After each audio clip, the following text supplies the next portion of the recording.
Okay, so good morning. So today we will be studying about the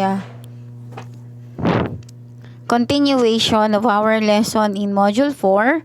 So let's just scroll muna the presentation para makita natin yung ano natin. Kasi nung nakaraan, we have discussed the lesson history of lesson number 1, which is the history of the earth, kung saan ipinakita nito yung different objectives na kailangan nating mapag-aralan sa module number 4. Okay?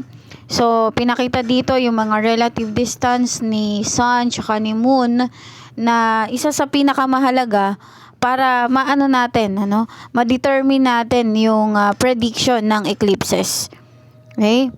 So, these are the presentation.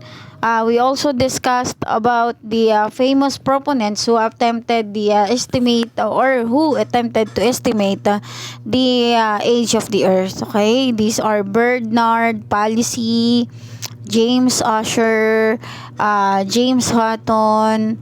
Okay? So, sumunod ay si Lord Kelvin. Okay? So, John Joly. Okay? We have the Henry Becquerel, Ernest Rutherford, and Bertrand Boltwood. Okay?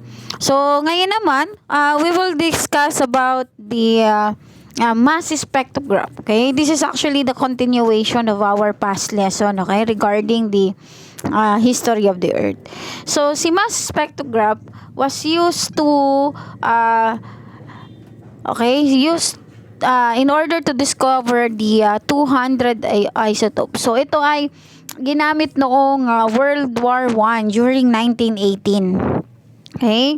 So, many radioactive elements can be used as geologic clock since each element decays at its own nearly constant rate. So, sabi dito, once daw na nagkaroon ng decomposition or decay rate, okay, ang isang minerals, the geologists can estimate the line or the time, okay, over which the decay has been occurring by measuring the amount of its radioactive parent. Okay? So, yun daw yung tinitingnan nila. And then, kapag ka nagkaroon na, okay, ng decay or decomposition process sa radioactive parent, that is the time na mapoproduce yung stable daughter element. So, maya makikita natin ano ba yung mga sinasabi na radioactive parents at saka stable daughter elements. So, dito muna tayo sa two methods of determining the age of elements. So, pag sinabi kasi nating determining the age of elements, this pertain to how does the geologist, okay, use the mass spectrograph, okay, in order to determine kung gaano na nga ba katanda ang isang strata o isang rock. Okay? So, titingnan natin siya. So, unang-una dito guys, number 1 method is the relative dating. Okay? So, the relative dating is used to arrange the geological event, okay, of the rock. Okay? So, sometimes, ito yung naiiwan nila in sequence. So, this method is used in order to read, okay, the sequence, okay, ng isang rock. Okay? So, ginagamitan ito ng tinatawag nating stratigraphy. This stratigraphy is used to search or to see the sequence or the layers of the rock. Okay? Ang tawag natin dun sa layers of the rock na yun ay strata. So, the relative dating does not provide actual numerical dates. Okay? So, yung relative dating daw, hindi siya nagpo-provide ng actual numerical dates kung 10 years na ba, 20 years, 30 years, okay? So, ang relative dating, ang nire-require lang nito is yung extensive knowledge, okay? Dun sa stratigraphic succession o yung layering succession ng isang rocks, okay? So, the stratigraphic succession is a fancy term for the way rock strata or layered are built up and changed by geologic process. Okay? So, this relative dating is nagko-compose, okay? Para daw ma-determine natin yung relative dating, nagko-compose ito ng different laws and principles na pwedeng makasupport, okay, sa kanya. So, unang-una na nito is the law of superposition. So, in the law of superposition, once we assume that all rocks layers are originally horizontal, we can make another assumption. So, sinasabi dito sa law of superposition na once na na-assume na natin na lahat ng rocks is in an originally horizontal layer. Okay? Nasa horizontal horizontal path siya. Okay? So, madidetermine natin o ma-assume natin na yung older rocks niya is nasa ilalim, nasa bottom, nasa pinakang ilalim siya. Okay? While the younger rock layers naman is closest to the top. Okay? So, yung tawag natin dito is the law of superposition. Okay? Then, sumunod naman is the principle of original horizontality. Okay? So, when we say the law of original horizontality, in order to establish relative dates, geologists must take an initial assumption about the way rock strata are formed. So, para daw mas ma-establish natin yung relative dates ng isang rocks. Okay? The geologist is gumagawa sila ng initial assumption tungkol doon sa strata or layer na napo-form sa isang rock. So, ang tawag natin doon is the principle of original horizontality. So, meaning to say, parang kagaya siya na yung rock layers daw is in an original horizontal, okay? Pero syempre, it only applies in sedimentary rocks, okay? Na-apply lang daw to sa sedimentary rocks.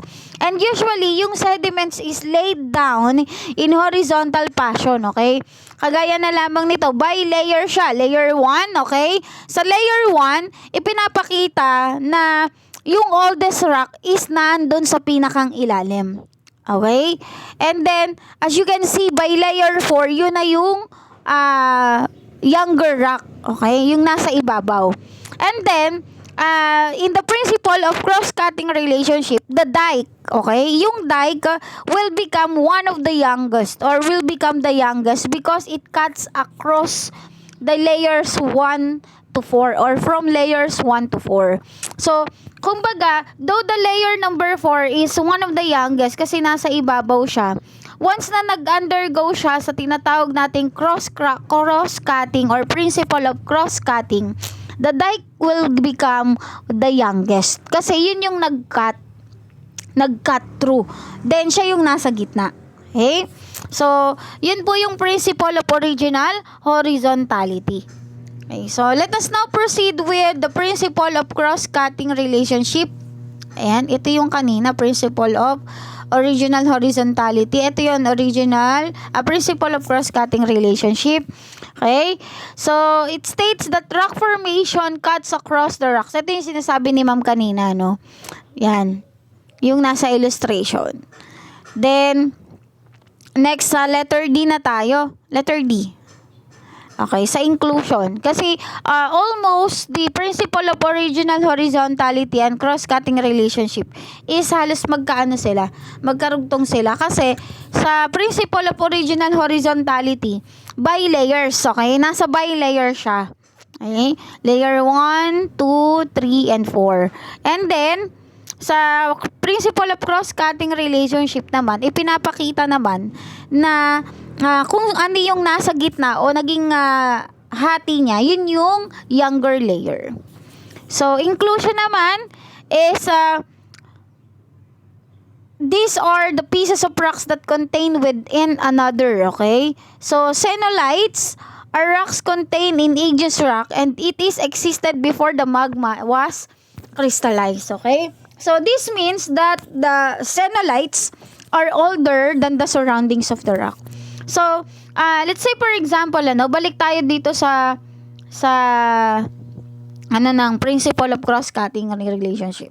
So, as you can see, the rock has different layers, okay? So, the dike is the one that is youngest, okay? Kasi siya yung nagka-cut through. Okay, so, once na nakat daw yung layer, yan, there, yung nakikita nyo na inaano ni ma'am. Yan, once na nakat yung layer into half or into piece, okay, sa pinakang gitna nun, may maiiwan na mineral. Okay? So, yung mineral na yon will start naman to form another rock. So, meaning to say, yung mapo-form na rock na yon, it will become an inclusion. Okay? An inclusion to the older rock. Okay? Siya yung magiging younger rock. Okay? So kung sa principle of cross-cutting relationship is nakat through lang siya at yung nag-cut sa kanya, yung pinakang gitna, yun yung younger layer. Sa inclusion naman is may napo-form na another rock. Okay? Because of the minerals. Okay? Next naman sa letter E is the unconformities. With these unconformities, it represents an interruption within the process of deposition of sedimentary rock. So, sa unconformity, dito nangyayari yung interruption o pagtigil ng proseso ng deposition ng isang sedimentary rock.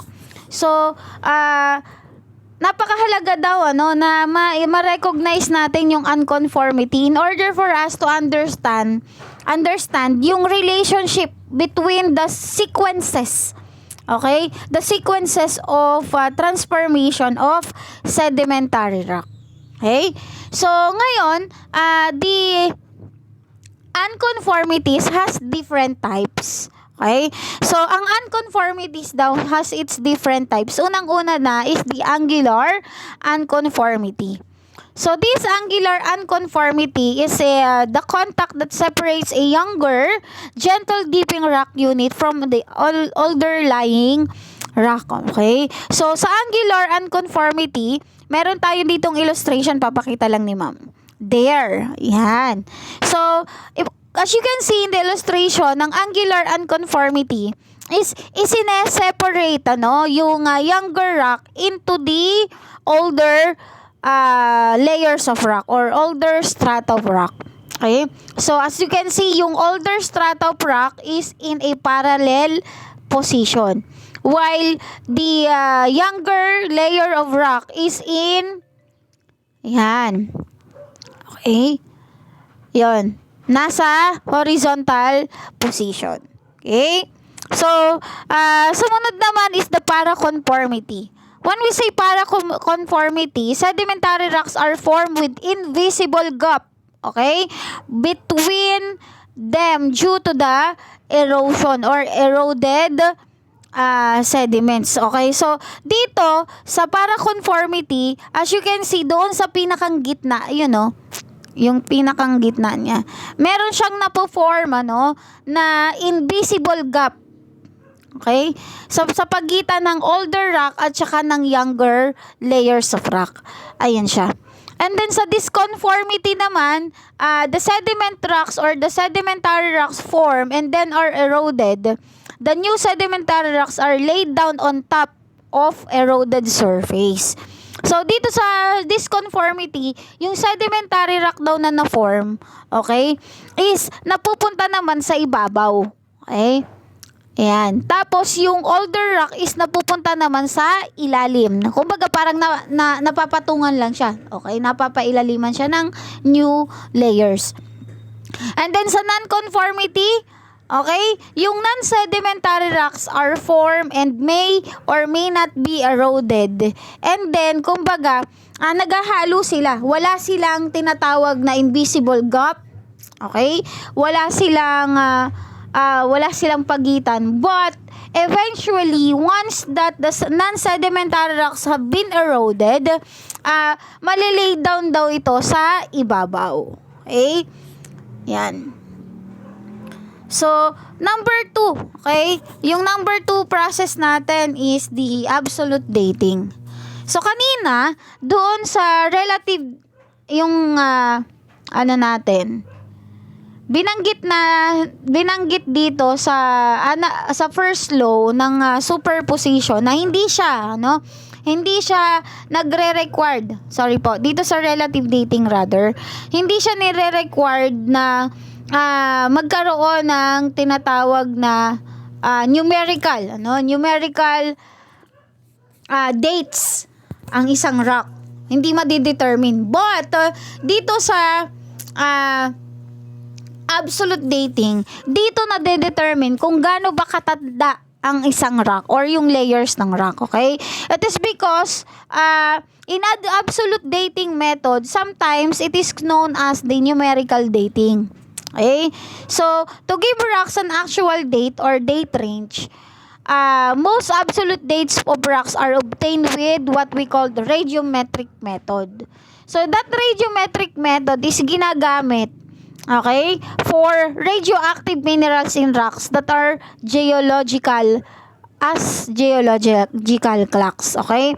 So, yung radioactive or radiometric method, ginagamit siya para ma-measure, okay? Ma-measure yung radioactive minerals na present doon sa rock. Okay? Now, once na na-measure na yun, okay, at lumabas yung numerical measurement niya, lumabas yung numerical dates niya, doon madidetermine kung gaano na ba katanda ang isang rock. Okay? So, the atoms of some chemicals or chemical elements have different form. Okay? So, yung atoms daw ng different elements, okay, na meron sa minerals ay tinatawag natin na isotopes. Okay? So, this breakdown over in process that scientists in time in a process that scientists called radioactive decay. Yan. So, yun daw yung absolute dating, ano. So, siya ay tinatawag din na numerical dating. So, kanina nabanggit ni ma'am yung parent, radioactive parents, and then, stable daughter element. So, ito yon, ano. Once na yung uranium undergoes the radioactive decay, or nagkaroon siya ng radioactive decay, it will produce, okay, a daughter element, which is what we call lead. Okay? Yung 235, 207, yun yung kanilang mass number. Okay? Then the half-life is yung bilang ng taon na itinatagal nila. Okay? So yung lead is umaabot ng 0.704 billion years. Okay? So, uranium naman, okay, with the mass number of 238, will produce a lead with a mass number of 206. Okay? Yung half-life niya is 4.47. Okay? So, ito yung types of unconformity, dito yung ginamit. Okay? Sa pag-measure ng radiometric dating, okay, ng bawat element na meron sa minerals. Okay? So, yung potassium, rubidium, samarium, thorium, rhenium, tsaka lithium. Okay? Then, ito yung kanilang mga daughter elements na na-produce. Then, ito yung kanilang half-life. Okay? By billion years ang bilang niyan. Okay? So, let us now proceed with the fossils. Okay? So, guys, pag sinabi nating fossils, these are the remains or traces naman of ancient life that had been preserved by natural processes. Okay? So, sometimes they came from spectacular skeletons, okay? Or even in a tiny seashells. So, the fossils are the remains of plants, animals, fungi, bacteria, and single-celled living things that have been replaced by rock, material, or impressions of organisms that have been preserved in rock. Okay? So, halimbawa na nga ito. Okay? The ichnofossils of fern. Okay? Ayan.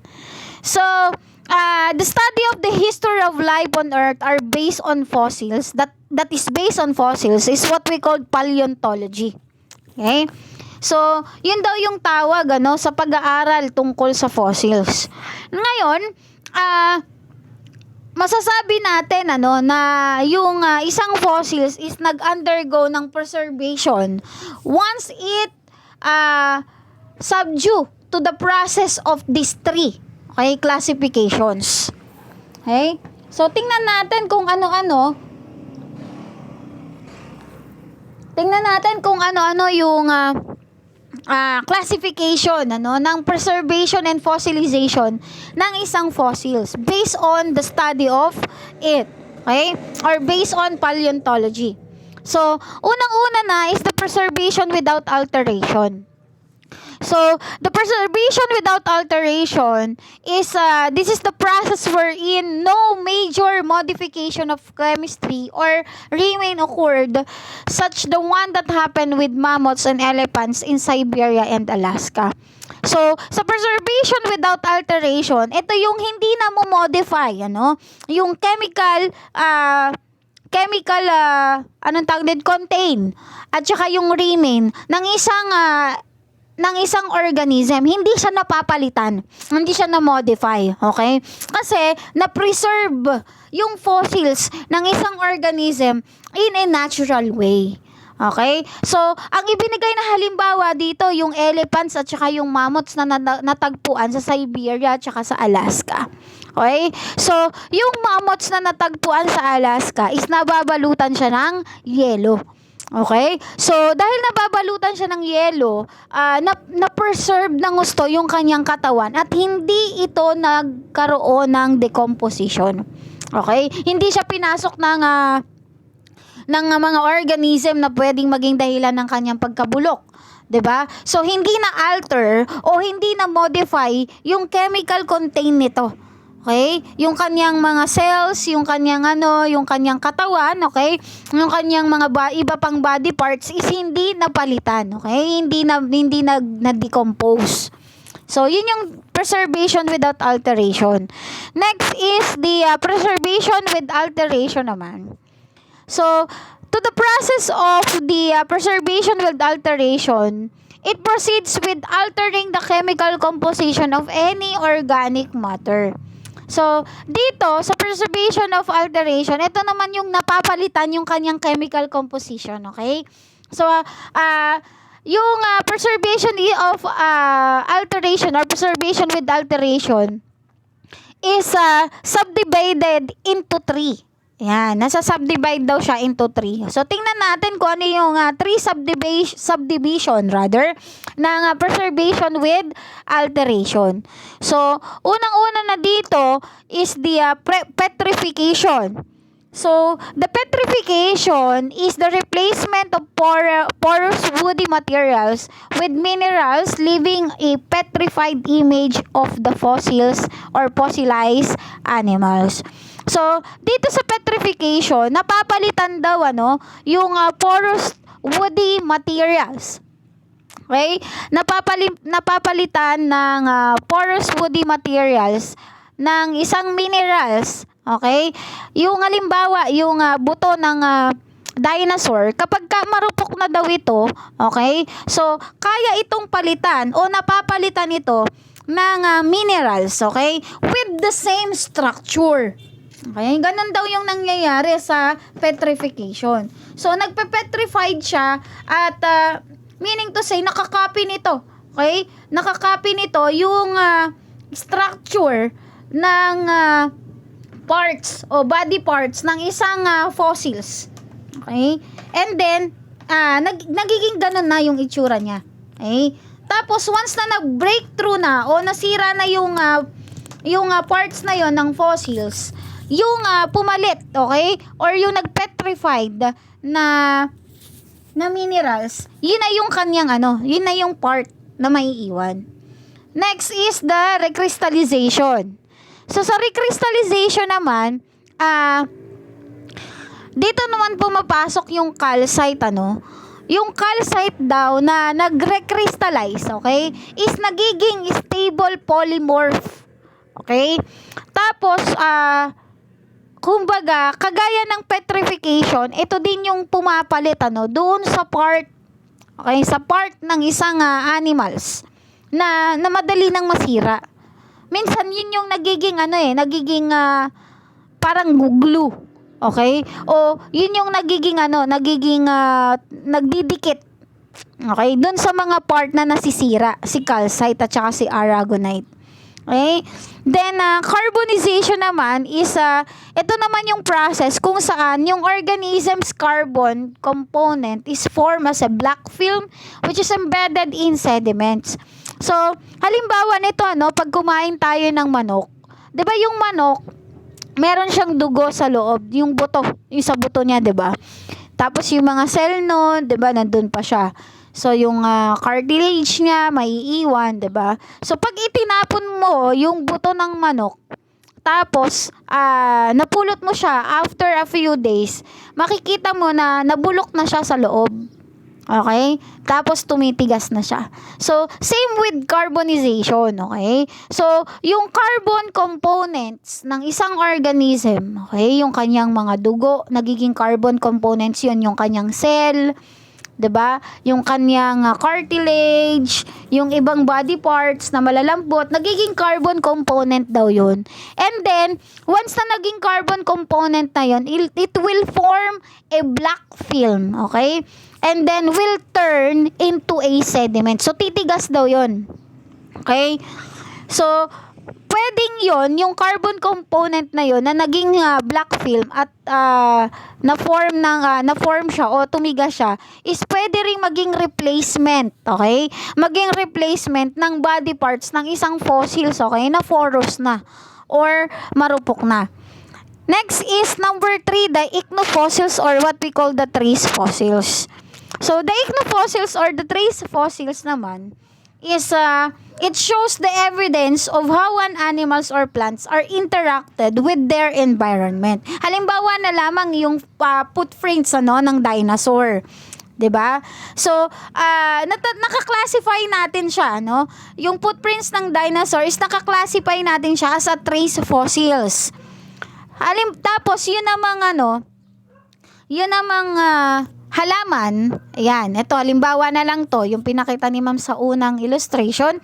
Yung halaman naman, yung trace ng halaman na naiwan sa mga bato, ang tawag natin doon ay ichnofossils. Okay? So tatandaan nyo, the footprints of any animals is what we call the trace fossils. And then, the traces naman ng plants na naiwan sa mga rocks, they are what we call the ichnofossils. There. Okay? So, let us now proceed with the conditions that is required, okay, for an organism to get fossilized or preserved. Okay? So, ito daw yung mga conditions na nire-required para ma-preserve, okay, or ma-fossilize ang isang organism. Unang-una na nito is yung rapid burial. 'Di ba? Kapag daw ang isang halaman o ang isang animals na nalibing o nabaon sa maputik na lugar, 'di ba? Tapos wala siyang there's no enough amount of oxygen. Okay? So, yun yung time na mape-preserve yun, as a fossils. Kasi alam niyo, yung katawan ng isang organism, kapag iyan ay na-expose, okay, sa oxygen, mabilis ito na nade-decompose. So, kapag kapag nabaon sa lupa, tapos wala siyang enough na oxygen, that is the time na mapofossilize ang isang organism. Yun yung tinatawag natin na rapid burial. Okay? So, number 2 is the protective cover or medium. So, sa protective cover or medium, it pertains to the into something na nakabalot or bumabalot doon sa organism na pwedeng ma-prevent ma-prevent yung pag-atake o pagpunta doon sa katawan ng organism para ito ay ma-decompose. 'Di ba? Halimbawa na lamang yung sa sobrang kapal ng putik na bumalot sa aso, halimbawa, 'di ba? So, sa sobrang kapal ng putik, tumigas ito at napalibutan ng gusto yung katawan ng aso. So, dahil doon, na-prevent nito yung pagmo-moisture ng katawan, na-prevent yung pagpasok ng hangin, na-prevent din yung mga living organisms na maaaring maging dahilan ng kanyang decomposition. Halimbawa, hindi siya inuod, 'di ba? Hindi ito pinasukan ng kahit ng langgam, ng langaw, 'di ba? So, pwede siyang ma-fossilize sa ganong proseso. Okay? Kapag meron siyang protective cover. Okay? So, number 3 is the possession of hard part or durable tissues. Okay? So, yung ating buto, yung ngipin, yung shells, okay? And then, yung iba pang hard part ng isang organism is will most likely be preserved, unlike the soft tissues and flesh that usually disintegrate. So, mas madali daw na napofossilize yung buto, yung ngipin, tsaka yung shells, o iba pang matitigas na parte ng katawan ng isang organism. Okay?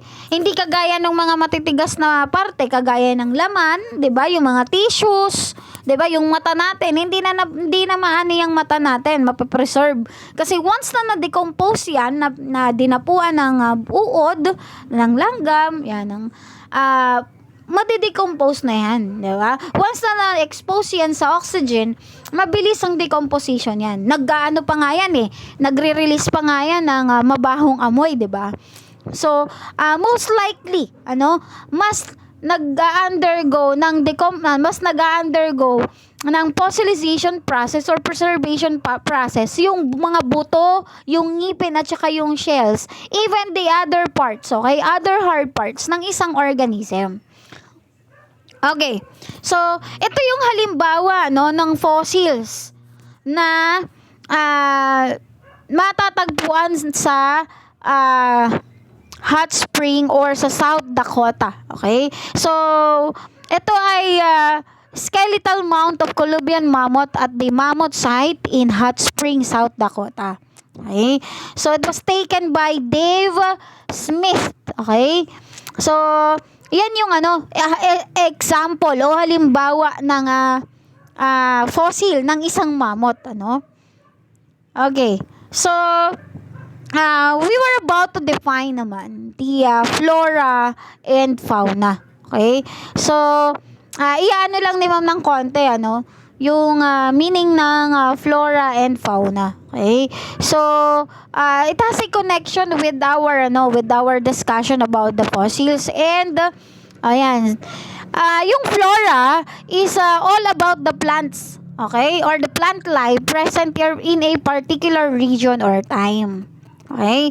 Halimbawa, yung halaman ni nanay, kabilang yan, sa flora na tinatawag. Yung mga bulaklak, yung mga damo, 'di ba? Kabilang daw yan sa flora. Okay? And then yung fauna naman, ito naman yung mga living organisms or yung mga animals, okay? That is present in a particular region or time.